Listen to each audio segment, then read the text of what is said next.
Muy buenas noches a todos. Gracias a Dios que estamos aquí una noche más. Ya espero que estemos listos todos para comenzar nuestra enseñanza del día de hoy. Vamos a comenzar con una oración.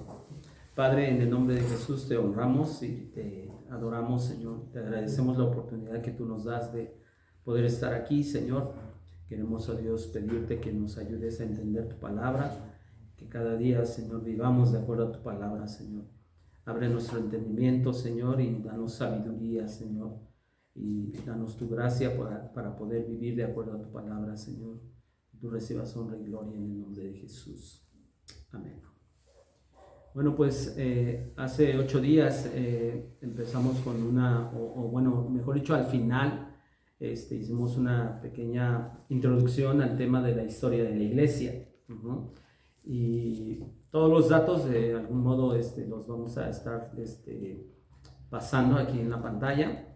Entonces, pues vamos a ver este tema que, como hace 8 días también les decía, a lo mejor es mucha información. Hoy tal vez sea un poco menos y hay muchas citas bíblicas, pero yo espero que nos ayude a todos, ¿no?, a entender mucho mejor la enseñanza. Y bueno, si yo les preguntara, y acuérdense, esta es una clase, entonces el propósito es que podamos interactuar. Entonces, si yo les dijera, ¿cuándo nació la iglesia? ¿Ustedes qué me responderían? ¿Cuándo nació la iglesia? ¿Qué dicen? No esta iglesia, obviamente. ¿Cuándo nació la iglesia?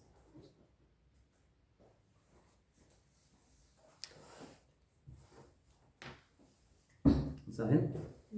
¿No? Ok. En Hechos 2. En Hechos 2 es cuando nace la iglesia. Antes de Hechos 2, incluyendo el tiempo de Jesús, todavía no había iglesia. No había iglesia. Ahora, la iglesia surgió en el Nuevo Testamento. ¿Y quién creen que fue el primero en hablar acerca de la iglesia? Jesús. Exactamente. Vamos a Mateo capítulo 16, versículo 18. Mateo 16, 18.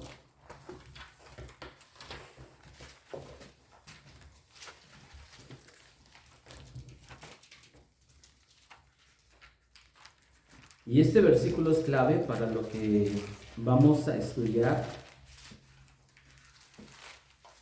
en esta parte. Mateo 16, 18.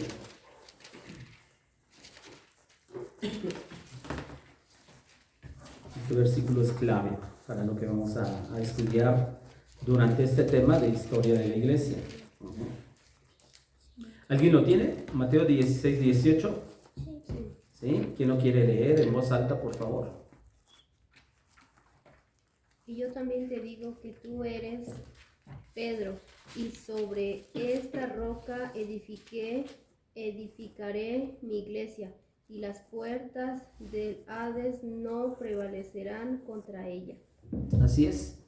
Esta es la primera vez que en el Nuevo Testamento se menciona la palabra iglesia, y fue Jesús diciendo que las puertas del Hades no prevalecerán contra su iglesia. Ahora, como bien respondía Sabdi, la iglesia nació en Hechos 2. ¿Cuándo fue aproximadamente cuando sucedió el derramamiento del Espíritu Santo? Aproximadamente por el año 30 de nuestra era. Jesús nació. Es algo curioso porque históricamente nosotros podemos pensar, recuerdan que Jesús partió en dos la historia de la humanidad, ¿no? Hay un antes de Cristo y un después de Cristo. Pero si yo les preguntara en qué año nació Jesús, la lógica tendría que ser en el año 0. Pero los historiadores lo acomodan de algún modo a que nació probablemente en el año 4 antes de Cristo. No me pregunten por qué lo acomodaron, eso sí, ahora sí que no les vengo manejando ese dato. Se cree que Jesús murió alrededor del año 33. De hecho, cuando nosotros vemos en Lucas, Dice que Jesús era de 30 años cuando comenzó su ministerio. Y se cree que alrededor de 3 años y medio, más o menos, estuvo con sus discípulos. ¿Eso qué quiere decir? Si Jesús, la mayoría de los estudiosos dicen que nació por el año 4 antes de Cristo y falleció murió en el año 33, lo crucificaron en el año, mejor dicho, si tenía 33 años de edad, quiere decir que aproximadamente por el año 30, si hacemos las cuentas, nació la iglesia. Y esto es para ubicarnos más o menos en la época de la historia, porque los años en este tema, y en un tema subsecuente que tiene que ver con la historia de la iglesia, es importante que nosotros los tomemos en cuenta. Entonces, la iglesia nace en Hechos 2, aproximadamente en el año 30, y cuando surge o cuando nace la iglesia, no sé si recuerden lo que dice Hechos 1, dice que estaban 120 en el aposento alto orando. Hechos 2 comienza cuando es derramado el Espíritu Santo, la gente, esos 120 empiezan a hablar en lenguas, ¿se acuerdan? Empiezan a hablar en lenguas e inmediatamente después de ese suceso se levanta Pedro y da el primer sermón. Da el primer sermón, y que el resultado de ese primer sermón que da Pedro es de que se añaden a la iglesia cerca de 3,000 personas. Vamos precisamente a Hechos capítulo 2, versículo 41. Hechos 2, 41.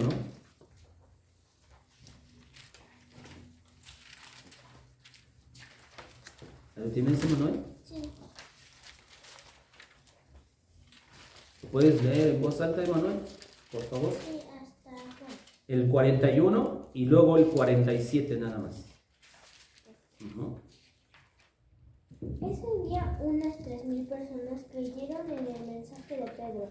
Tan pronto como los apóstoles los bautizaron, todas esas personas se unieron al grupo de los seguidores de Jesús y decidieron vivir como una gran familia, y cada día los apóstoles compartían con ellos las enseñanzas acerca de Dios y de Jesús, y también celebraban la cena del Señor y oraban juntos. Al ver que los milagros y las maravillas que hacían los apóstoles, la gente se quedaba asombrada. Los seguidores de Jesús compartían unos con otros lo que tenían, vendían sus propiedades y repartían el dinero entre todos. A cada uno le daban según lo que necesitaba. Además, todos los días iban al templo y celebraban la cena del Señor y compartían la comida con cariño y alegría. Así es. ¿Cuántos se añadieron? Cerca de 3,000 personas. Ahí es cuando nace la iglesia. De 120 se multiplica de pronto a 3,000. Y vemos más adelante, por ejemplo, en Hechos 8, donde dice que los discípulos predicaban en todas las ciudades donde ellos iban. Y entonces mucha gente se empezó a convertir a Cristo. Ahí es cuando nace la iglesia. Ahora, la iglesia existe por diferentes razones. Por diferentes razones. Pero una de esas razones por la cual existe la iglesia es porque debe ser defensora de la verdad. Vamos a ver lo que dice 1 Timoteo, capítulo 3, versículo 15. 1 Timoteo 3, 15.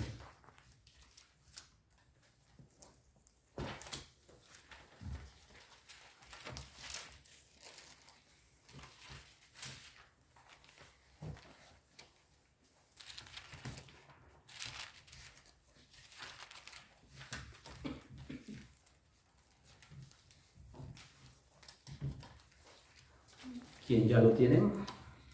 ¿Ya lo tienes? ¿Lo puedes leer en voz alta, por favor? Para que si tardo sepas cómo debes conducirte a la casa de Dios, que es la iglesia del Dios viviente, columna y baluarte de la verdad. la iglesia del Dios viviente, y dice enseguida columna y baluarte de la verdad. Entonces vemos ahí una de las razones por las cuales la iglesia existe. La iglesia existe por diferentes razones, pero este es importante.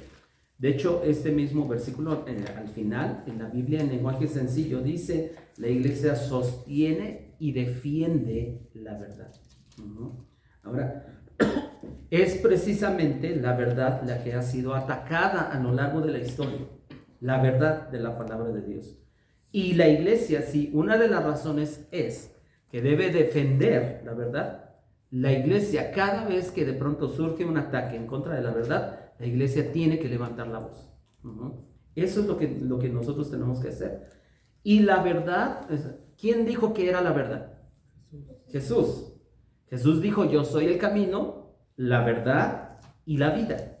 Pero también, por ejemplo, en Juan 17:17, dice, santifícalos en tu verdad. Jesús está orando por sus discípulos y dice, santifícalos en tu verdad, tu palabra es verdad. Entonces, cuando está siendo atacado Cristo, o cuando está siendo atacada la Biblia, ¿qué debe de hacer la iglesia?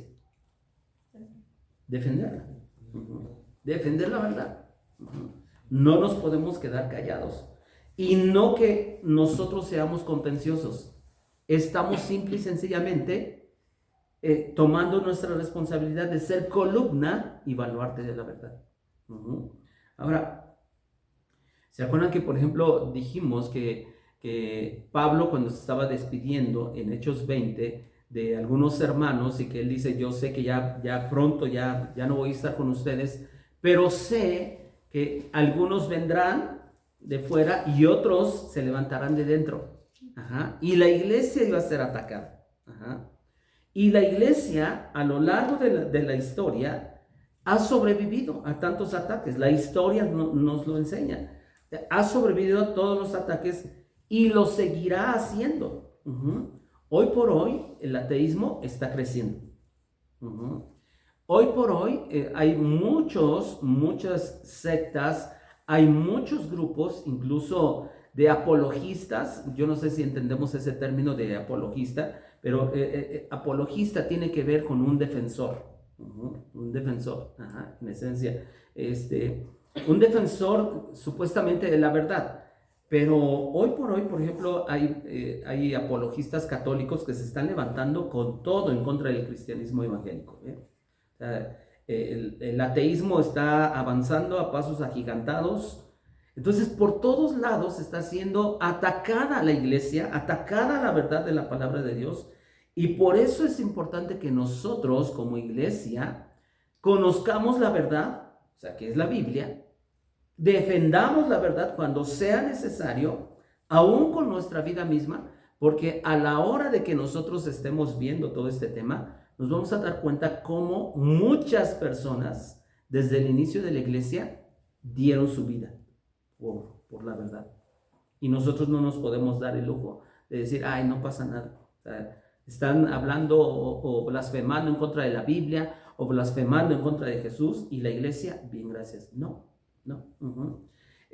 Ahora, vamos a considerar algunos periodos en la iglesia. No sé si recuerden que de pronto les hablé acerca de la teología histórica, que es precisamente lo que hace es como que agrupar ciertas épocas de la historia para tener un estudio más detallado de qué pasó en esa época. Y ahorita yo me quiero enfocar a la primera época, que va a abarcar del año 30 al año 100. Del año 30 al año 100. Es conocido como el periodo de la Edad Apostólica. ¿Por qué creen que se le llama el periodo de la Edad Apostólica? Por los apóstoles. Por los apóstoles. ¿Quiénes eran los apóstoles? Los apóstoles de Jesús. Estaban ahí. Ahora, si yo les preguntara, porque hoy por hoy hay tantas iglesias o hay tantas sectas que dicen, no, nosotros somos la iglesia verdadera. ¿Han escuchado eso, no? Los testigos de Jehová dicen que ellos son la iglesia verdadera. Los mormones dicen que ellos son la iglesia verdadera. Obviamente el cristianismo evangélico dice que es la iglesia verdadera. Pero ¿quién es realmente? O al principio, ¿cómo se llamaba la iglesia? O sea, nada más era iglesia, o era iglesia católica, apostólica romana. Ese es su nombre, digámoslo así, completo de lo que ahora conocemos como catolicismo. Es catolicismo romano. El término católico quiere decir universal, ¿eh? O sea, eso también lo debemos de tomar en cuenta. Pero si yo les dijera, bueno, al principio, ¿cómo se llamaba? ¿Nada más se llamaba iglesia o cómo se llamaba? ¿Ustedes qué me pueden decir? Sí, solamente era la iglesia de Éfeso, o sea, era por ejemplo, era una sola iglesia. Era una sola iglesia. Y, por ejemplo, en Hechos dice que en un lugar se le empezó a llamar a los seguidores de Cristo cristianos. Cristianos. Pero es importante, y ahorita conforme vayamos avanzando en el tema, vamos a ver que al principio solamente se llamaba iglesia, no tenía ni siquiera alguna denominación, no era iglesia metodista o bautista, o nada de eso. No era iglesia pentecostés, nada de eso. Simplemente era iglesia. Era como decía Sabdi, al principio solamente era la iglesia de los efesios, porque estaba en Éfeso. La iglesia de los filipenses, ¿por qué? Porque estaba en Filipos. Entonces al principio solamente era iglesia. ¿Ok? Y a los seguidores de Cristo se les llamaba cristianos. Y cabe aclarar que los primeros seguidores se les llamó cristianos de una manera así como que estos son los cristianos, así como despectiva. No era un término que se empezó a llamar simplemente por ser seguidores de Cristo, sino de una manera despectiva. Ahora, había ciertos rasgos de la iglesia que es importante que nosotros lo tomemos en cuenta. Por ejemplo, la primera iglesia, o sea, esa iglesia, después de Pentecostés, caminaban en unidad. Y ya lo leyó Emanuel, que dice que comían con alegría y sencillez. Constantemente. Ahora, no solo comían juntos, sino que creían lo mismo. Y eso es importante tomarlo en cuenta, porque los apóstoles les enseñaban la doctrina. Veamos el versículo ahí mismo en Hechos 2, pero el versículo 42. Hechos 2, 42.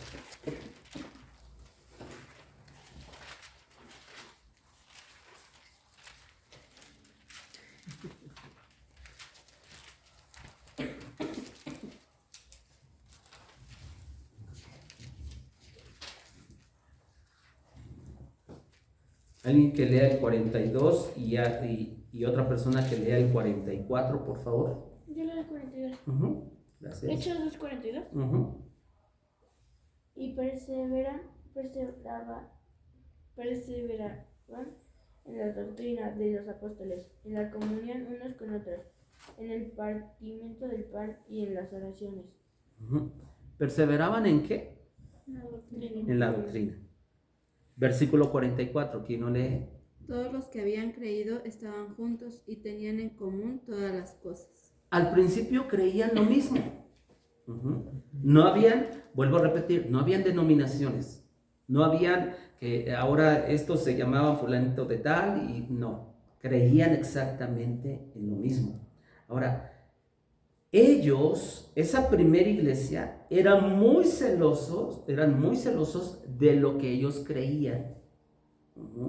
Vamos a ver lo que dice Segunda de Juan, en su único capítulo, pero en el versículo 9, para que nosotros veamos que esa primera iglesia y esos apóstoles creían exactamente lo mismo y eran muy celosos de que todos creyeran lo mismo.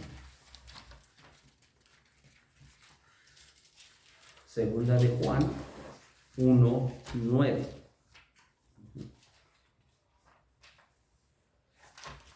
¿Quién ya lo tiene? ¿Lo quiere leer? Todo el que se desvía y no permanece en la enseñanza de Cristo no tiene a Dios. El que permanece en la enseñanza tiene tanto al Padre como al Hijo. Ujú. Todo el que se desvía, dice, no tiene Hijo. Ujú. Y aquí Juan está diciendo, bueno, si alguien se extravía de la doctrina de Cristo, en realidad no tiene a Dios. Ujú. Eso es lo que estaba diciendo.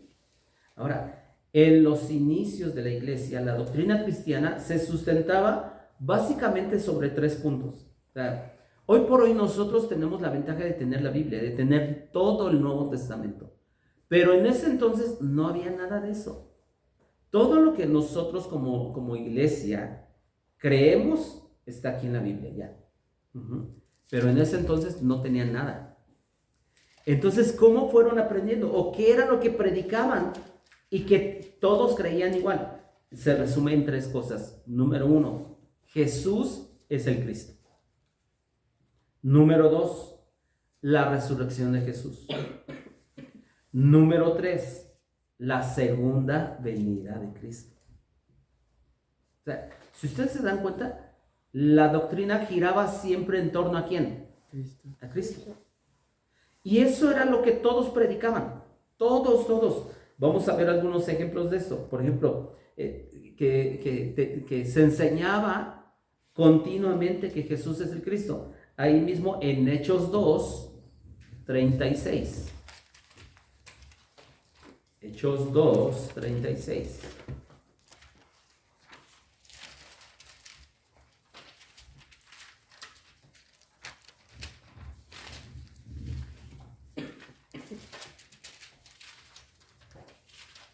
¿Quién lo quiere leer, por favor? Sepa pues ciertamente que toda la casa de Israel que a este Jesús a quien vosotros crucificamos, Dios le ha hecho Señor y Cristo. Uh-huh. Le ha hecho Señor y Cristo. ¿Qué significa Cristo? Ungido.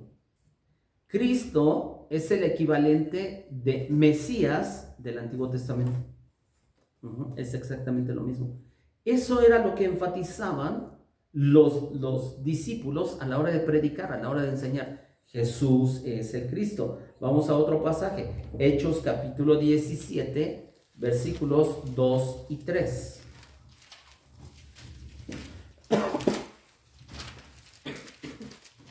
Hechos 17, 2 y 3.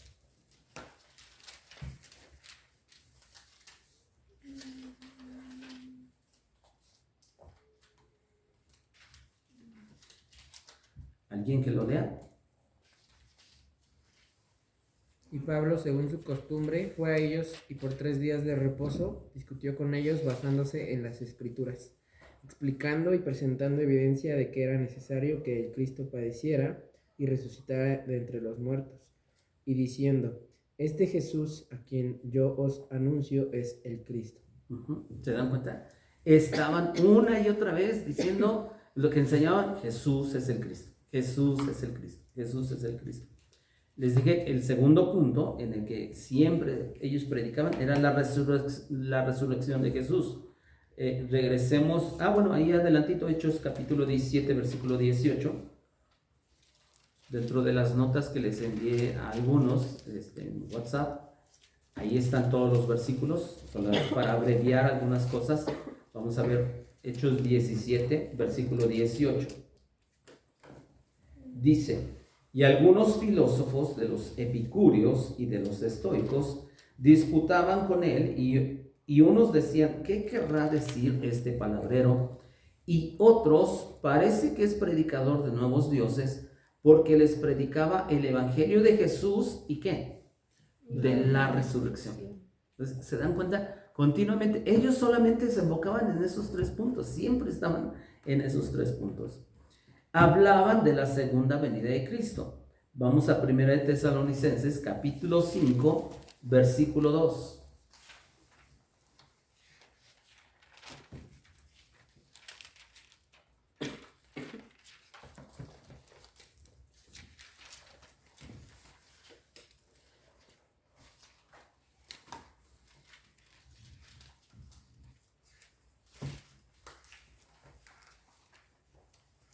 1 Tesalonicenses 5:2.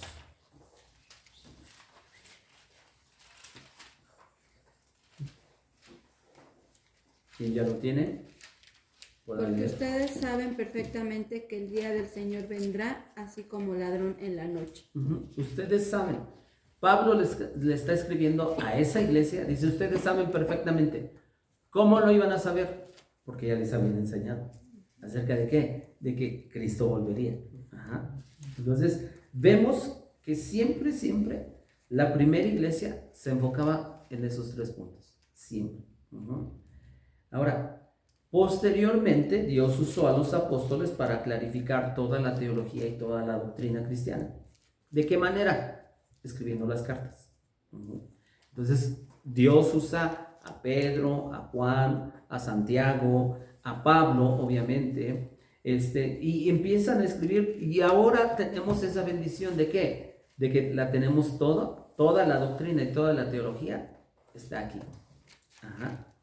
Ahora, en los primeros años de la iglesia, 3 líderes destacaban. Y aquí es donde va a empezar, voy a empezar a sentar unas bases, porque más adelante quiero hablarles un poquito acerca de la historia del papado. Por eso estoy asentando estas bases. Habían 3 líderes notables, y los vamos a ver. El primero de ellos es Pedro. Pedro era, ustedes a la hora de leer los evangelios, ¿cómo podrían describir la personalidad de Pedro? ¿Cómo era Pedro? Muy arrebatado. Muy arrebatado. ¿Muy qué? ¿Dijiste? Impulsivo. Ese veía a Jesús que caminaba sobre las aguas y él fue el único que se atrevió, ¿sí o no? Se sale de la barquita y empieza a caminar. Y algunos dirán, bueno, se hundió. Sí, pero sí caminó. Ya después que se haya hundido es otra cosa. Pero Pedro siempre era el que estaba ahí. Y ¿se acuerdan, por ejemplo, cuando iban a aprender a Jesús? ¿Qué fue lo que pasó? ¿Qué hizo? Le mochó la oreja a Malco, ¿verdad? Entonces, vemos a Pedro siempre era el que hablaba. Era el que era bien atrabancado, ¿verdad? Hacía las cosas muchas veces sin pensar. Y fue el primero en dar el mensaje, que ya lo vimos, por medio del cual se convierten cerca de 3,000 personas. Se arrepienten y se convierten al Señor. Y Dios lo usó para hacer milagros y predicar la palabra. Y lo vemos a lo largo del libro de Hechos. Por ejemplo, vamos a Hechos capítulo 9, versículos 33 y 34. Hechos 9, 33 y 34. Hechos 9, ¿qué? 33 y 34.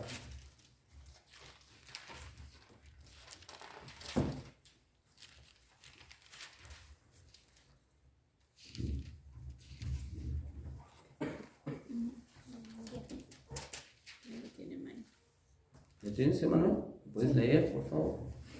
Allí conocí a un hombre llamado Eneas, que desde hacía 8 años estaba enfermo y no podía levantarse de su cama.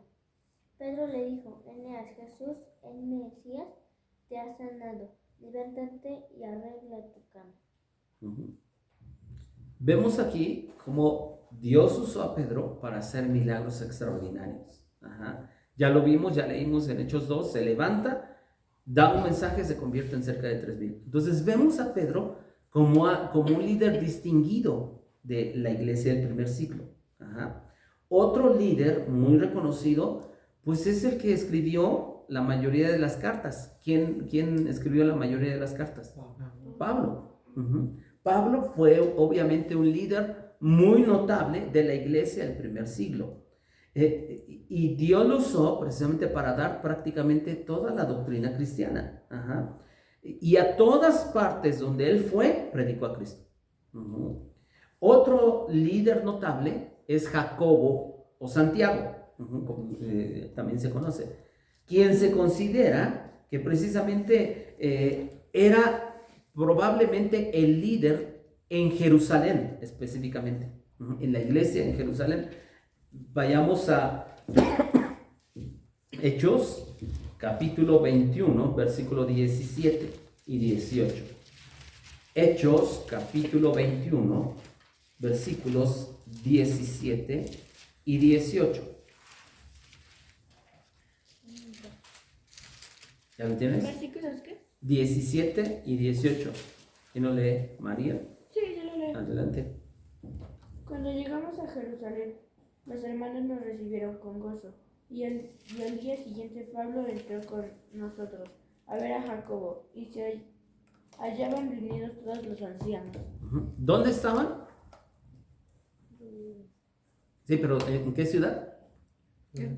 Jerusalén. Y ahí estaba precisamente Santiago, reunido junto con los ancianos.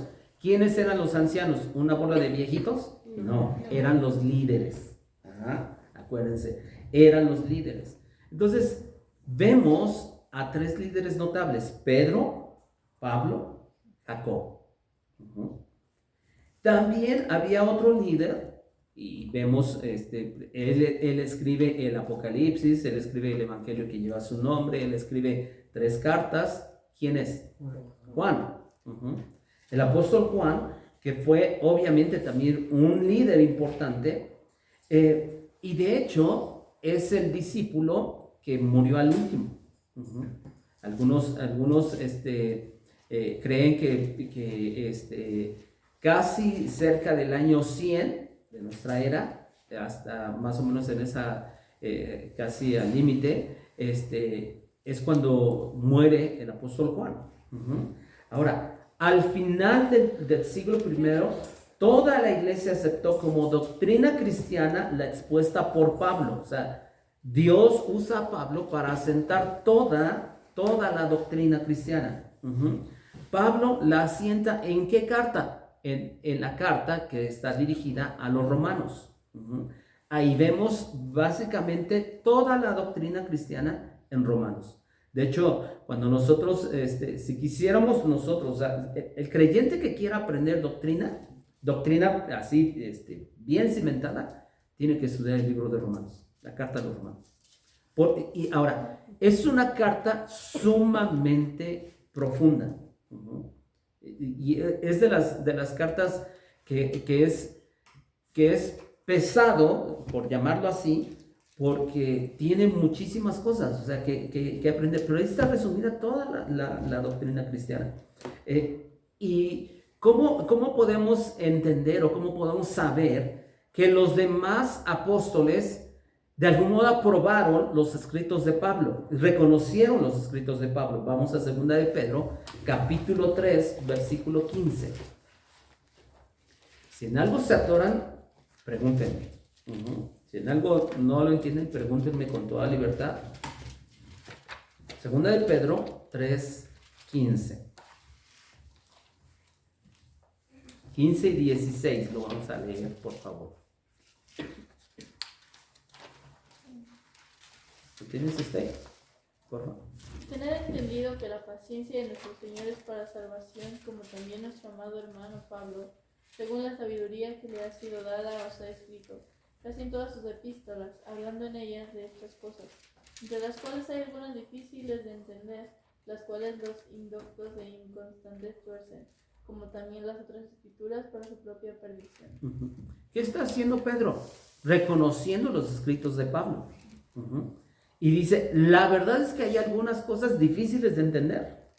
Imagínense, si para el apóstol Pedro era difícil entender, que a nosotros no nos cueste trabajo entender. Claro que sí, ¿verdad? Ahora, no porque sean difíciles de entender, no quiere decir que no las debamos de estudiar.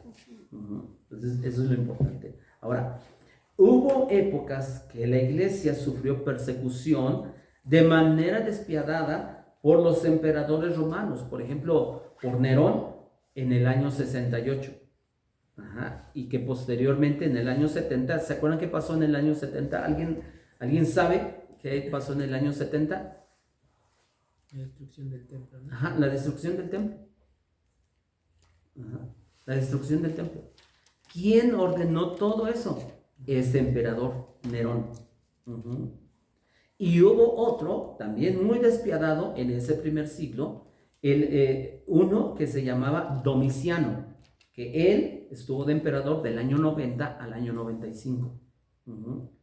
Y fueron épocas en las cuales la iglesia fue perseguida de una manera extraordinaria. De hecho, y llamando o mencionando un poquito acerca de la crueldad de muchos emperadores romanos, uno de ellos, que a lo mejor alguno de ustedes si ha visto una película llamada Gladiador, se menciona, el emperador Marco Aurelio. No sé si alguien de ustedes ha visto esa película, pero ahí aparece un emperador supuestamente llamado Marco Aurelio. Bueno, Marco Aurelio fungió como emperador del año 161 al 180. Él fue considerado, fíjense, uno de los mejores emperadores. En la historia fue considerado uno de los mejores emperadores, pero fue un encarnizado perseguidor de los cristianos. Muchos miles de creyentes eran decapitados o hasta devorados por las fieras hambrientas en la arena. O sea, hubo muchos emperadores que persiguieron a la iglesia y al inicio de la iglesia. Ahora, por ejemplo, uno de los mártires, que dieron su vida en ese periodo se llamaba Policarpo. Policarpo, ¿quién era? Era un obispo o el obispo de Esmirna, en Asia Menor. Esmirna era una ciudad de Turquía. ¿Se acuerdan que, por ejemplo, en Apocalipsis 2 y 3, donde vienen los mensajes de las iglesias, uno de los mensajes es a Esmirna? Pues Policarpo fue obispo de esa iglesia en Esmirna, el cual murió en el año 155, pero cuando lo llevaron ante el gobernador, y fíjense, esto es bien interesante, lo instaron a maldecir el nombre de Jesucristo. O sea, estaban a punto de matarlo y le dijeron, ¿sabes qué? Maldice a Jesús y mira y te dejamos en paz. ¿Qué creen que contestó? Él contestó, 86 años le he servido y todo lo que me ha hecho Cristo es bien. ¿Cómo podría yo maldecirle? Mi Señor y Salvador. Y finalmente, ¿qué creen que le pasó? Lo mataron. Lo quemaron en la hoguera. O sea, fue uno de los mártires. Y obviamente que cuando hablamos de mártires, está registrado la muerte del primer mártir en la Biblia, Esteban. Precisamente. Pero por ejemplo, Policarpo es uno de los que nosotros a la hora de leer la historia de la iglesia lo vemos como alguien que sufrió a causa del evangelio. Los primeros años de la iglesia se reconocían dentro del liderazgo de cada iglesia a los ancianos y a los obispos, quienes eran lo que dice la Biblia, eran los encargados de cuidar al rebaño. Ahora, poco a poco nos vamos a ir introduciendo al tema de la historia del papado. Pero fíjense, no hay evidencia histórica que Pedro, Pablo, Jacobo o Juan hayan dejado sucesores. No hay evidencia. En la Biblia no, en la Biblia no menciona, por ejemplo, se menciona que Jacobo, por ejemplo, fue muerto. Pero no se menciona que él nombró a un sucesor. Y todo esto, obviamente, y espero que ustedes vayan entendiendo hacia dónde voy. Porque ¿a quién se considera o por qué se considera dentro del catolicismo romano? Es considerado a Pedro como el primer papa. ¿Sí? Si ustedes... Y eso ustedes lo pueden checar incluso en internet por medio de páginas católicas. Ellos consideran que fue el primer papa. Y obviamente después de él hubo un segundo papa. Pero la pregunta es, ¿cómo? O sea, ¿cómo que hubo un segundo papa si él, Pablo, Juan y Jacobo nunca nombraron sucesores? O sea, ya empieza la incongruencia, ya empieza que la iglesia se empezó a desviar. Ahora, ni siquiera se menciona que los sucesores de estos apóstoles fueron Timoteo, Tito o Apolos. ¿Se acuerdan que esos nombres los vemos en la Biblia? Pero ni siquiera se menciona que ellos se quedaron como sucesores. Es más, no se menciona en el Nuevo Testamento que los apóstoles hayan nombrado otros apóstoles o a otros profetas. Ustedes nunca lo van a ver.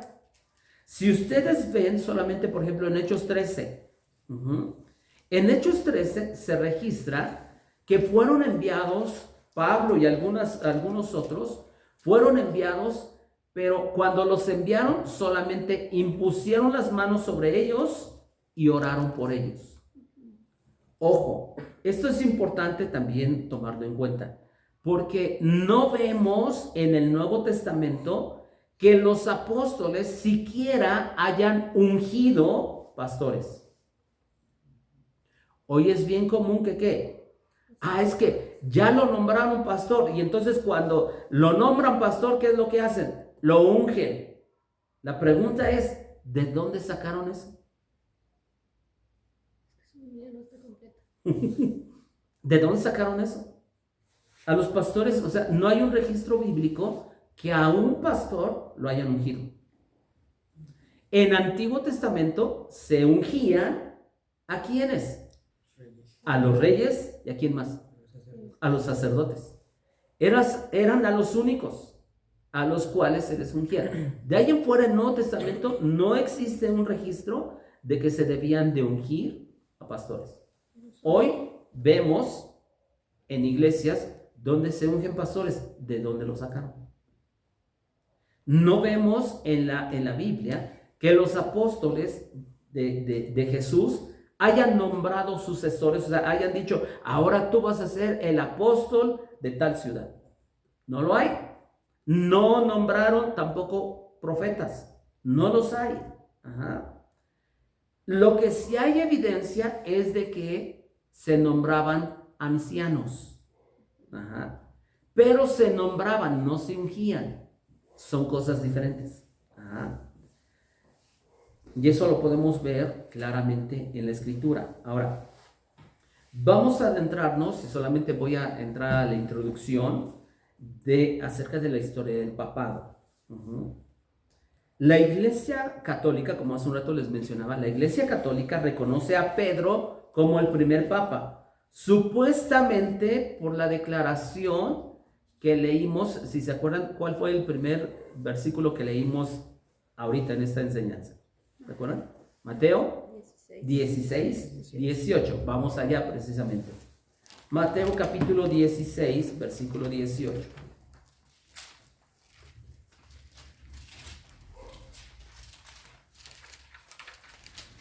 Porque la Iglesia Católica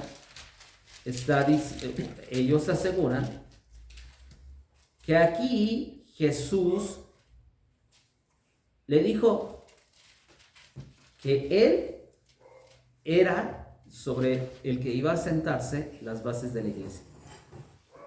Pero leamos y analicemos un poquito ese versículo. Mateo capítulo 16, versículo 18. ¿Quién lo lee en voz alta? Y yo también te digo que tú eres Pedro. Sobre esta roca edificaré mi iglesia, y las puertas del Hades no prevalecerán contra ella. Ok. Cuando nosotros vemos la palabra en el original para Pedro es Petros, o sea, está en griego, Petros, que significa un pedazo de roca. Jesús está diciendo, en ese versículo 18, está hablando con Pedro y le está diciendo, yo también te digo que tú eres Pedro, o sea, eres un pedazo de roca. Y dice, y sobre esta roca en el original es la palabra Petra, o sea, está en griego, Petra, que significa una masa de roca o una roca grande o gigante. Si entendemos la diferencia, Petros es un pedazo de roca. Petra significa una roca gigante. Existe una diferencia. Quiero leerles un poquito acerca de algunos comentarios bíblicos de pronto en esta enseñanza. El comentario bíblico Mundo Hispano dice: algunos opinan que el juego de palabras en griego es significativo. Tú eres Pedro, lo que dijo Jesús, tú eres Petros, que significa piedra pequeña, y sobre esta roca, Petra, edificaré mi iglesia. Petros es masculino, o sea, ni siquiera por la gramática, o sea, hay que entenderlo. Petros es masculino y se usa cuando se refiere a un hombre. En cambio, Petra es femenino y se refiere a una roca grande. Ya desde ahí debemos o sea, ya no hay manera como que de que encaje lo que la Iglesia Católica asegura. La frase sobre esta roca se refiere, o sea, nosotros debemos de entender este versículo cuando Jesús le está diciendo, y sobre esta roca edificaré mi iglesia, está diciendo sobre esta declaración que acabas de hacer. ¿Cuál es la declaración que acababa de hacer? Del Cristo. Ajá. ¿Se acuerdan? Está el versículo 10, en el 15 dice, Él les dijo, o sea, Jesús les dijo, ¿ustedes quién dicen que soy yo? Y en el 16 dice, respondiendo Simón Pedro, dijo, tú eres el Cristo, el Hijo del Dios viviente. Entonces, cuando nosotros vemos que Jesús le está diciendo, y tú eres Pedro, y sobre esta roca, ¿cuál roca? Sobre lo que acabas de decir. ¿Cuál? Que tú eres el Cristo. O sea, sobre esa declaración es sobre lo que Jesús le estaba diciendo. Porque miren, si nosotros ponemos atención al texto, el texto no dice, y yo también te digo que tú eres Pedro, y sobre ti edificaré mi iglesia. No dice así el texto, ¿sí? No lo dice. Si le hubiera dicho sobre ti edificaré mi iglesia, pues digo, ¿qué hacemos? O sea, la Iglesia Católica tiene razón, pero no, eso no lo dice el texto. Quiero leerles otro comentario bíblico. El comentario bíblico de un estudioso, de un teólogo llamado Crisóstomo. Él dice, es decir, sobre esta fe y sobre esta confesión edificaré mi iglesia, que tú eres el Cristo. Palabras que dan a entender que muchos creerán en lo mismo que ha confesado Pedro. Porque nosotros, fíjense, y hasta ahí lo que dice el comentario bíblico, nadie puede formar parte de la iglesia de Cristo si no reconoce a Jesús como ¿quién? Como el Mesías, como el Señor. Eso concuerda entonces ahí sí con todo lo que dice la Escritura. También San Agustín en su comentario bíblico sobre este versículo dice, el Señor no le dijo, tú eres la piedra. No le dice, sino que dijo, tú eres Pedro y la piedra era Cristo. Y la Escritura lo demuestra. Vamos a 1 Corintios capítulo 10, versículo 4. 1 Corintios 10, 4.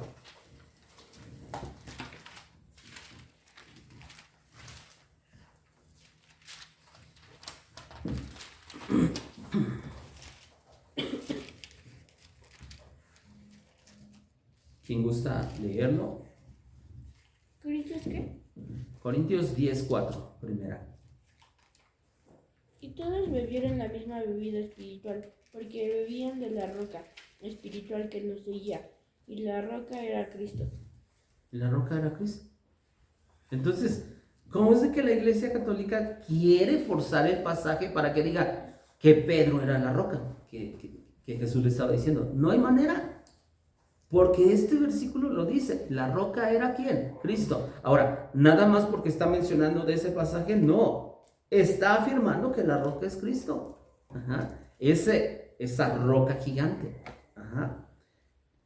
Ahora, aquí cabe una pregunta. ¿Pedro habrá entendido que él era esa piedra? O sea, ¿Pedro entendió eso? La verdad es que no. Veamos las mismas palabras de Pedro. Primera de Pedro, capítulo 2, versículo 4. Primera de Pedro 2, 4.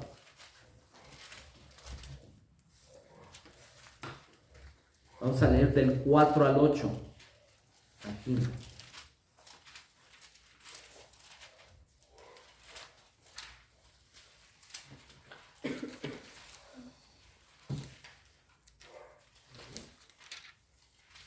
Acercándose a él, piedra viva, desechada ciertamente por los hombres, mas para Dios escogida y preciosa.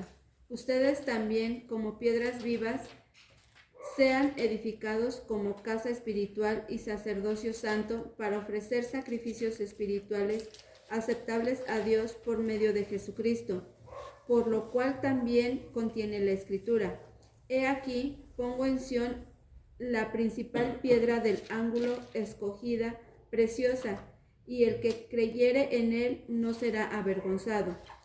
Para ustedes, pues, los que creen, él es precioso, pero para los que no creen, la piedra que los edificadores desecharon ha venido a ser la cabeza del ángulo, y piedra de tropiezo y roca que hace caer, porque tropiezan en la palabra, siendo desobedientes, a lo cual fueron también destinados. Si ustedes pusieron atención, todo está centrado en Cristo. Pero en Cristo, ¿de qué manera? Él es la roca, Él es la piedra principal del ángulo. Es lo que, bueno, piedra viva se está refiriendo ahí en el versículo 5 a nosotros. Vosotros también como piedras vivas, nos está llamando que nosotros somos una piedra viva. Pero fíjense como por ejemplo el versículo 6, ¿qué es lo que está diciendo? He aquí pongo en Sión la principal piedra del ángulo. Pedro en esta carta está refiriéndose a quién, quién es la piedra, a Cristo. O sea, Pedro no entendió, o sea, de ninguna manera, porque si no aquí, en una de sus cartas lo hubiera puesto, que dijo, no, es que él me dijo que yo soy la piedra. Así lo hubiera escrito, ¿sí o no? O sea, así de fácil, pero no lo dice. Y es nombrado como piedra que ha venido a ser cabeza del ángulo, es lo que viene más abajo. La piedra que los edificadores desecharon. ¿A quién desecharon? ¿A Pedro o a Cristo? A Cristo. Entonces Pedro no entendió. O sea, no entendió lo que quieren hacer, como que forzar a que el texto diga, de Mateo 16, 18, pero no lo dice. No, pues porque fue una plática en que nuestro Señor Jesús hizo una pregunta y dijo, ¿quién creen que soy yo? Él contestó, tú eres Cristo. Bien, yo digo que tú eres Pablo. Pedro, testificando, respondiéndole a lo mismo. Tú eres Cristo, tú eres Pablo. Y sobre esta roca yo edificaré mi iglesia. Fue una plática sobre lo que acabas de decir. Sobre él voy a edificar tu iglesia. Sí. Ahora, veamos si Pablo a lo mejor sí entendió otra cosa. Vamos a Efesios capítulo 2, versículo 19. Efesios capítulo 2, versículo 19 y 20. ¿Ya lo tienes, Emanuel?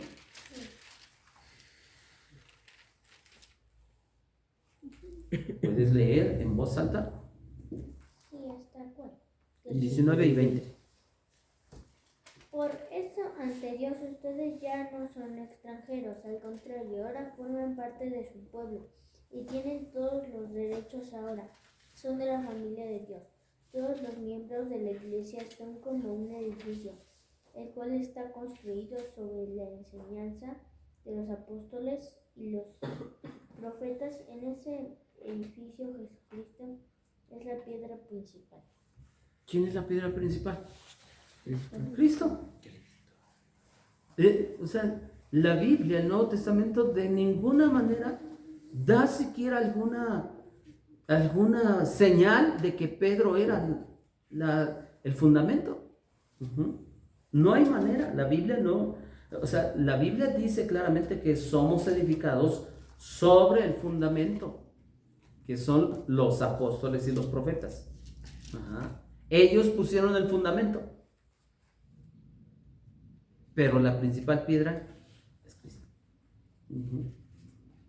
Pablo es tajante en cuanto a que no puede haber otro fundamento, sino que el fundamento es Cristo. Vamos a ver qué dice 1 Corintios capítulo 3, versículo 10 y 11. 1 Corintios 3, 10 y 11.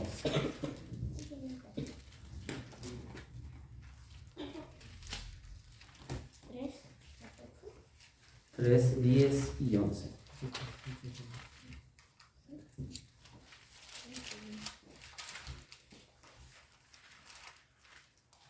¿Quién lo lee?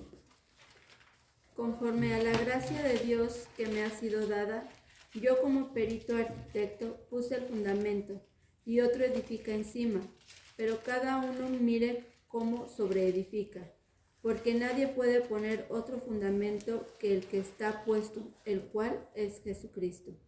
Nadie puede poner. Pero la Iglesia Católica ha querido poner, ¿a quién? A Pedro. Pero la Escritura no lo dice. Ajá. ¿Se dan cuenta? O sea, la Escritura no lo dice. Y también es oportuno mencionar que los otros apóstoles nunca consideraron a Pedro como alguien superior a ellos. O sea, la Escritura no da ni siquiera una señal. Por ejemplo, cuando la mamá de Juan y Jacobo, ¿se acuerdan que un día se acerca a Jesús y le dice: mira, no seas malito, Jesús, que en tu reino uno de mis hijos esté a la derecha y el otro esté a la izquierda? Jesús, ¿qué es lo que le dice? Mire, a mí no me corresponde. Ese es un lugar que ha reservado el Padre. Jesús, si Pedro era la roca o el fundamento, le hubiera podido decir a la mamá de Juan y de Jacobo: ¿sabes qué? No, a la derecha va a estar Pedro, porque él es la cabeza de la iglesia. Le hubiera dicho, pero no se lo dijo. Es más, por ejemplo, vemos en Hechos que Pedro era uno más entre los apóstoles. Vamos a Hechos capítulo 8, versículo 14. Hechos 8, 14.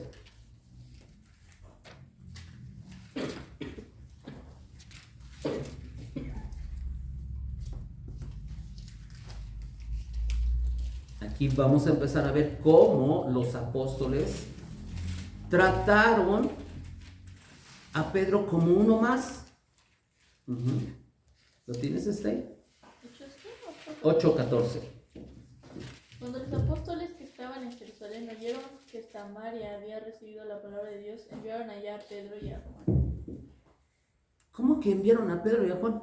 Si los apóstoles hubieran entendido que Pedro era el superior, ¿cómo de que lo iban a mandar?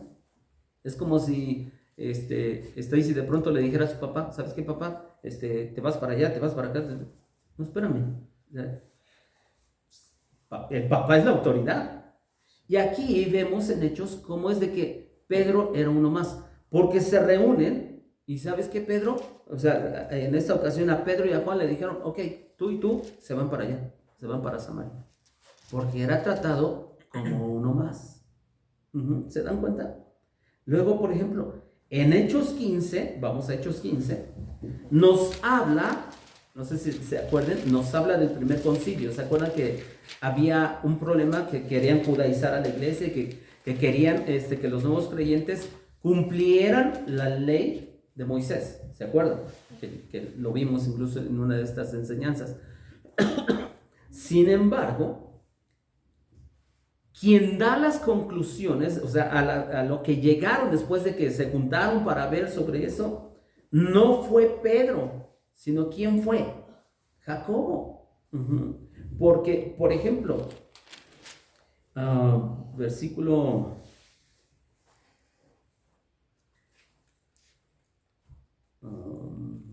Creo que lo había yo anotado, pero no lo tengo aquí. Espérame. ¿En Hechos 15? Sí, en Hechos 15.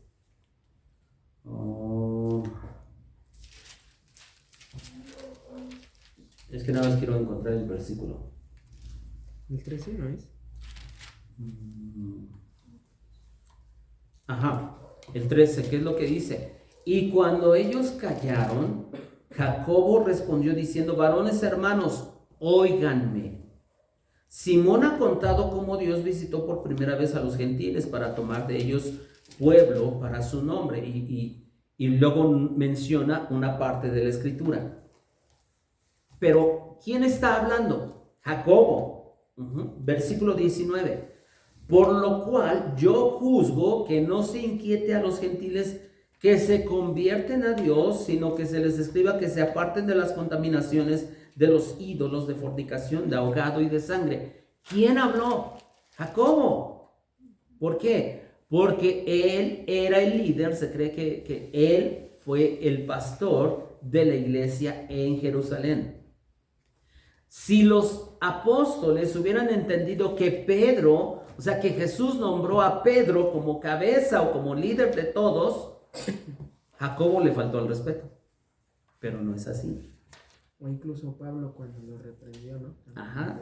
Ese es otro precisamente que es a donde, justamente a donde voy. Si los apóstoles hubieran entendido que Jesús nombró a Pedro como cabeza de la iglesia o líder de la iglesia, Pablo entonces se mostró irrespetuoso. ¿Por qué? Gálatas capítulo 2, versículo 11. Gálatas 2, 11 al 14.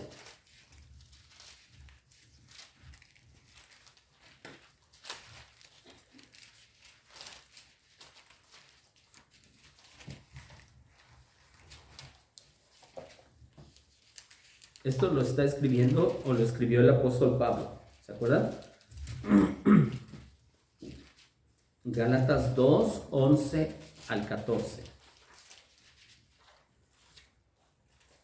Pero cuando Pedro vino a Antioquía, me opuse a él cara a cara, porque era de condenar. Porque antes de venir algunos de parte de Jacobo, él comía con los gentiles. Pero cuando vinieron, empezó a retraerse y apartarse, porque temía a los de la circuncisión. Y el resto de los judíos se le unió en su hipocresía, de tal manera que aun Bernabé fue arrastrado por la hipocresía de ellos. Pero cuando vi que no andaban con rectitud en cuanto a la verdad del evangelio, dije a Pedro, delante de todos: si tú, siendo judío, vives como los gentiles y no como los judíos, ¿por qué obligas a los gentiles a vivir como judíos? Sí vemos cómo Pablo aquí lo tiene que confrontar a Pedro. Si Pedro hubiera sido la cabeza de la iglesia, como realmente, o sea, si los apóstoles hubieran entendido eso, no le hubiera podido decir eso. Se hubiera portado de una manera irrespetuosa, pero no es así. Es más, Pedro nunca se consideró como superior a ninguno de los apóstoles, ni a nadie absolutamente. ¿Por qué? Veamos 1 de Pedro capítulo 5 versículos 1 al 4. 1 de Pedro 5, 1 al 4.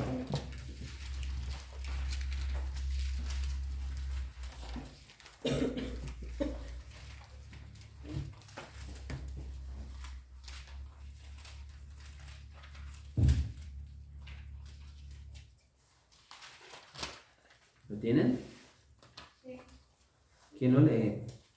Ruego a los ancianos que están entre vosotros, yo anciano también con ellos, y testigo de los padecimientos de Cristo, que soy también participante de la gloria que será revelada. Apacentad la grey de Dios, que está entre vosotros, cuidando de ella, no por fuerza, sino voluntariamente, no por ganancia deshonesta, sino con ánimo pronto, no como teniendo señorío sobre los que están a vuestro cuidado, sino siendo ejemplos de la grey. Y cuando aparezca el príncipe de los pastores, vosotros recibiréis la corona incorruptible de gloria. Pero fíjense, o sea, y Pedro, o sea, vemos aquí un indicio de que Pedro se sentía superior a los demás. No, porque incluso el versículo 1, vean una vez más versículo 1, dice: ruego a los ancianos que están entre ustedes. ¿Y qué dice él? Yo, anciano, también con ellos. No está diciendo, yo el jefe de todos ellos, ¿o sí? No, yo anciano con ellos. O sea, Pedro nunca se consideró como superior. Es más, ¿qué es lo que dice más adelante en el versículo 3? No como teniendo señorío de los que están a vuestro cuidado. O sea, él nunca se consideró superior a los demás. ¿Se dan cuenta? O sea, Pedro, o sea, si quisiéramos a lo mejor así como que suponer que de pronto algún católico llegue al cielo y diga, vea a Pedro, es que la historia nos dijo que tú fuiste el primer papa. Primera Pedro, ¿qué es eso de papa? ¿No? Es que tú, papa de papear, no, no.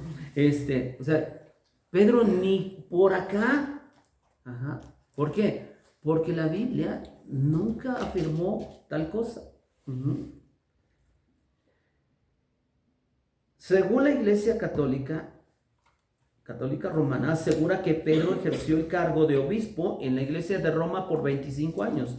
Y vuelvo a repetir, parte de lo que yo ahorita estoy dando y que voy a dar información acerca de papas y de cómo que fueron poniendo o sumando de pronto a todo esto lo pueden ustedes consultar en páginas de ellos, o sea, eso ahí está, es material que ellos lo ponen y obviamente algunas otras cosas lo podemos investigar a través de otros lados, pero según la Iglesia Católica Romana asegura que Pedro ejerció el cargo de obispo de Roma por 25 años. Pero la verdad es que no existe prueba de ello. O sea, no hay manera de que ellos puedan realmente, con datos así 100% verídicos, puedan afirmar siquiera, ¿saben qué? Que Pedro estuvo en Roma. Es más, los escritos dicen que muy seguramente nunca estuvo en Roma. ¿Cómo es de que pudo haber ejercido el obispado en Roma si nunca estuvo en Roma? O sea, no hay manera.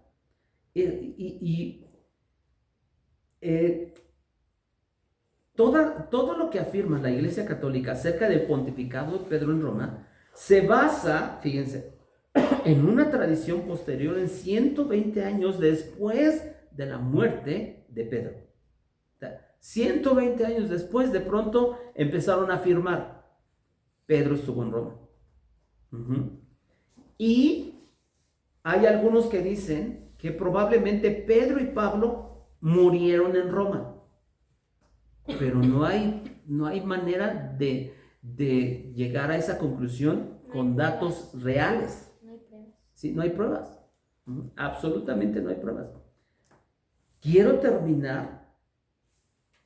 Cuando nosotros vemos Romanos 16, o sea, Pablo escribe la carta precisamente a los romanos, y Romanos, en el último capítulo, Romanos 16, y eso yo les encargo que lo lean ahí en su casa, Romanos 16.